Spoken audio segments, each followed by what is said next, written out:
પેલા બાપા આમ બેહીને એક તો આ લગ્નમાં આપણે છોકરા હાચવવામાંથી ઊંચા ન આવે ને બાપા બધે રખડે રાખે આપણને છોકરા દઈને બીયા જાય પોતે હાચવે નહીં.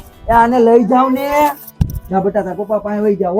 એ વરાજો તો જો હાવ કેવો લાગે અને છોકરી તો સારી લાગે કા. પણ બેન છોકરો સરકારી નોકરી કરે છે. હા તો ઈ હાસું મારે એવું જ હતું બેન. તમારા ભાઈ તો હાવ બકરીની લીંડી જેવા લાગતા હતા અને હું કેવી અપસરા જેવી લાગુ ને તોય મારા પપ્પા કે સરકારી નોકરી કરે છે ને તો દઈ દે. એ ઓલી એ તો જો કેવો ભૂતળા જેવો મેકઅપ કર્યો છે બેન.